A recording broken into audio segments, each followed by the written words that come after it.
This is not a love story.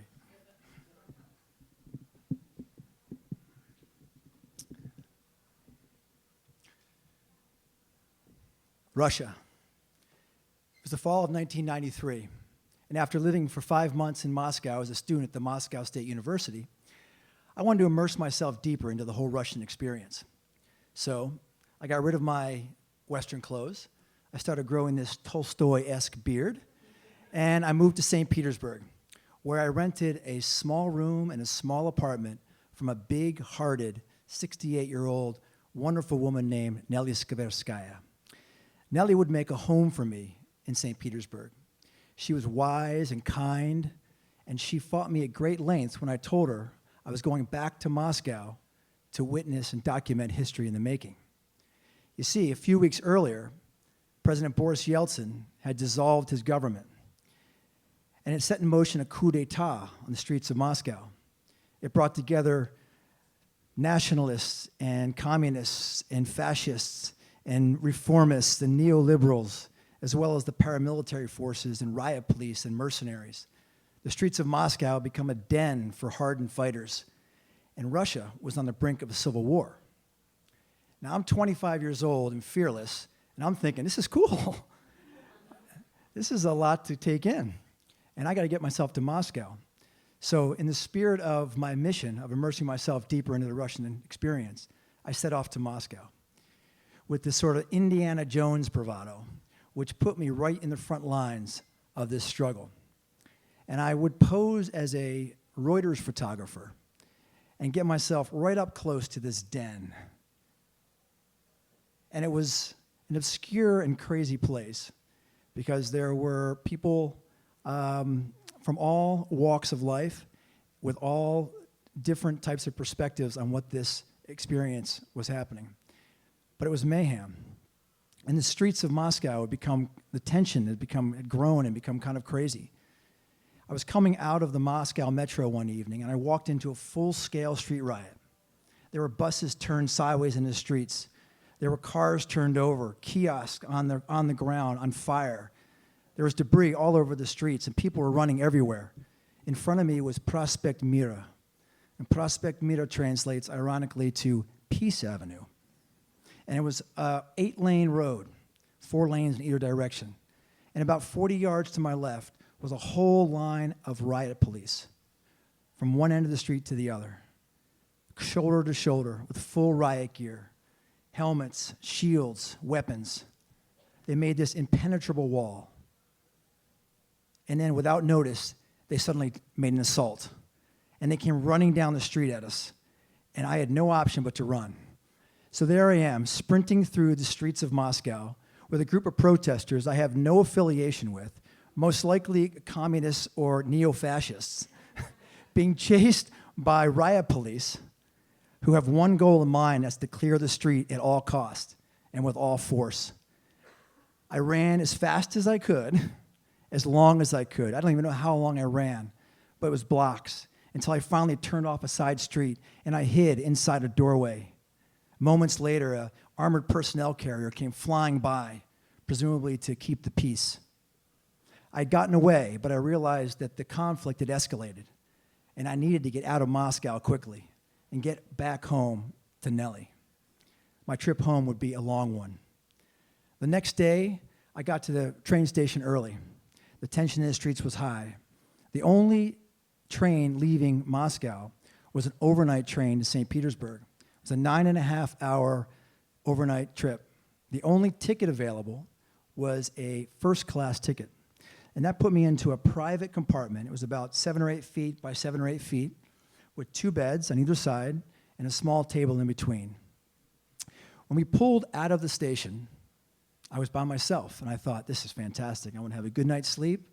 I hadn't slept the night before, and I'll be home in 9.5 hours.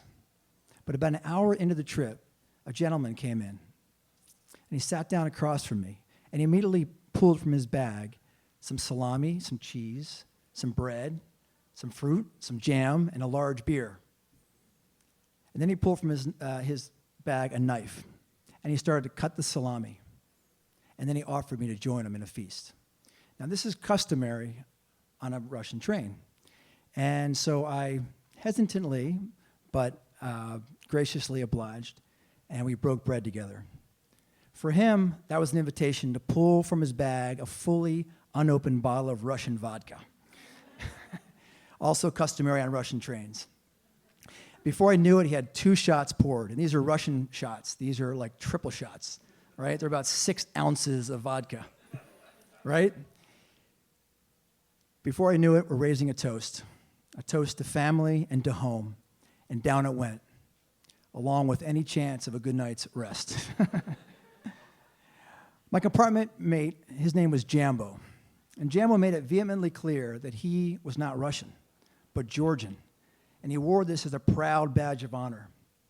He was a wiry guy, very intense, and his movements were jittery and very kind of unpredictable. And he wore this matching tracksuit that he had unzipped down to about his sternum. So the hair on his chest gave him this like striking and very unnerving resemblance to like Al Pacino in Scarface, right? And he had these big bug eyes that were wide and worrisome. And they told me stories that I didn't want to know. So currently, in the Republic of Georgia, there was a civil war. And I would learn later that just 5 days earlier, the Sukhumi massacre had taken place. And it killed tens of thousands of people and displaced over 250,000 Georgians, either internally or made them refugees. This was Jambo's story. And since we had 9.5 hours on the train and all this food, he would tell me his story. So it started with another shot, customary. And he told me that he had lost everything, his home and all of his belongings to the Civil War. He then raised another toast to his brother. He had lost his brother to militia forces just in the last month. Jambo got very emotional, and we exchanged this kind of intense exchange together. He put his hand on my knee, hand on his chest, and we shared this moment of loss. Then he brought up another story, that his wife had died during childbirth. And shortly thereafter, his son had died to complications to that childbirth. Now, these stories weren't inconceivable, but they were starting to get a little nervous about it, a little worried. And with that, he poured 2 more shots, and he raised them, leaned across the table, and he dropped the shot in my lap. And the vodka spread all over my lap. He immediately reached into his bag and he pulled out a bottle of amaretto and a bottle of perfume. And they started to spray the perfume all over me. I instantaneously knew I was being played. So I'd been in Russia long enough to know how the criminals operated. And this play was, he was going to befriend me, soften me up, get me drunk or looking drunk or feeling drunk, and then he'd slip me a Mickey. And in those days, the Mickey was a concoction of chloroform and some sweet liqueur, in this case, amaretto. So there he was, spraying perfume on me. He immediately insisted I get out of the compartment so I could go clean up. So I left the compartment. Instead of going to the restroom, I went to get help. And I went immediately to the attendant's compartment. So every carriage on a train has its own attendant. So I went to the attendant's compartment. As I'm approaching the compartment, I looked in, and the gentleman seemed to recognize me. And as soon as he laid eyes on me, he stood up quickly, slammed the door shut in my face, and locked it. So I pound on the door. Pomogите меня! Pomogite меня! Help me, help me! Nothing. Again, pomogite! Pomogite! Nothing. And I realized that Jambo's got an accomplice. So I immediately run to both sides of the train to see if I can get out, but I'm locked in. So they lock you in at night in first class to keep the thieves out. That did not work. So there I am. It's 3 or 4 a.m. in the morning. I'm covered in perfume, covered in vodka. I'm locked in a train with a couple crooks. I'm alone and I'm exhausted. And I realized then I had one distinct advantage. That advantage was that I knew their game.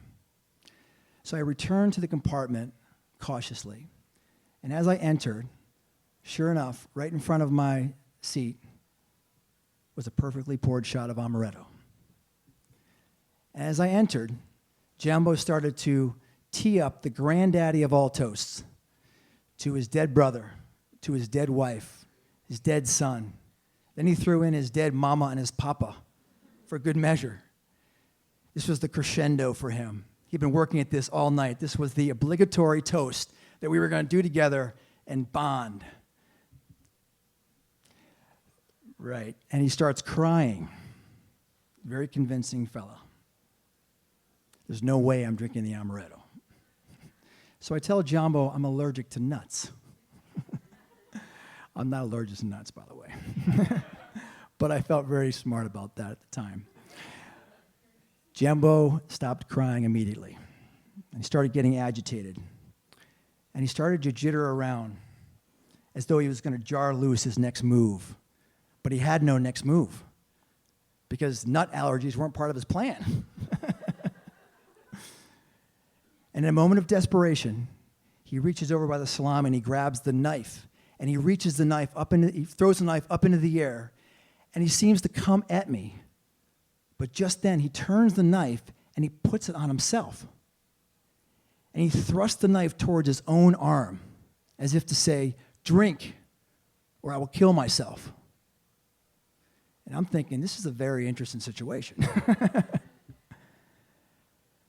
There was a moment of pause. I don't know exactly what happened, but I had an inspiration. I looked across and realized he had never poured a shot for himself. So I'm faced with this amaretto, and his shot is empty. So in one fell swoop, I grab the non-chloroformed vodka. I poured a shot into his shot, and then in one movement, I moved the amaretto in front of him and picked up the shot of vodka and made a toast to his family. I had turned the tables on him, and now the amaretto was in front of him. There was this eerie silence, and then Jambo went ballistic. He threw the knife down, grabbed the amaretto, he threw it across the room, then he stood up, and he lunged at me, and he landed on me like a limp body. He was so intoxicated that when he lifted himself off the chair so quickly, he kind of blacked out. He landed on me in a kind of pathetic way. I was able to grab him. I threw him down on his bench. And I said, "Достаточно, достаточно," which is enough, enough. And he kind of whimpered like this, and he was so intoxicated that he just sat back, slumped into his chair, and then minutes later, he passed out. It was 7:30 in the morning when the sun finally started to rise. At that point, they unlock the train carriage, and people are free to mill around the train. And I was standing in the hallway, just looking at Jambo, as I'd done now for a few hours, because I was not going to fall asleep. I was keeping an eye on him. He was still passed out. Just then, a man came in front of me. He ducked into the compartment, slammed the door shut, and locked it behind me. I'm thinking, my God, when's this going to end? I would have walked away, but unfortunately, my bag was still in the compartment. And the only thing I owned of any value in the world was the camera that was sitting in the bag. A few minutes later, the door opens up, and I'm eye to eye with a man of pure evil. This was the leader of the pack, and he was villainous. And we shared this intense glaze for a few minutes. And then he stepped aside, and I walked into the compartment, picked up my bag, and I knew immediately it was empty. I went over to Jambo, and I grabbed him. I demanded my bag. I then looked over. The evil man was stepping in behind me, and I'm thinking, oh, shit, it's going down. I've gone this long. And then we both realized, it seemed to me that we both realized in that moment that there's nothing they could do. We were pulling into the station. There was all sorts of activity on the train. There was nothing these guys could do. Jambo acquiesced. He raised his hands. And then he reached down into his bag, and next to the salami and the perfume and the amaretto was my camera. and I grabbed it, and these two snakes slithered out. A few minutes later, we pulled into the station. I would spend the day crisscrossing St. Petersburg, just in case these guys were tailing me. I pulled into home finally around dusk, and as I entered the apartment, Nellie started sobbing and crying and hugging me as a big Russian bear hug can do, squeezing me tight and screaming, "Ужас, ужас, kashmar," which is terrible, terrible. This is a nightmare. And then she sat down in the chair, and I looked over her shoulder, and there on the television was live coverage from Moscow. The conflict had erupted overnight, and on the streets were the fighters and the protesters in battle, and all around them, dead bodies, mostly civilians, lying in the very place I had been for the last 4 days photographing as a Reuters photographer. The conflict had erupted into a 10-day armed conflict on the streets. It ended up being the single deadliest day in history in Moscow since the 1917 revolution. I had barely got out of Moscow before a state of emergency was called. I sat down with Nellie, and we cried together. I said, "Thank God, I'm finally home. Thank God. Thank you."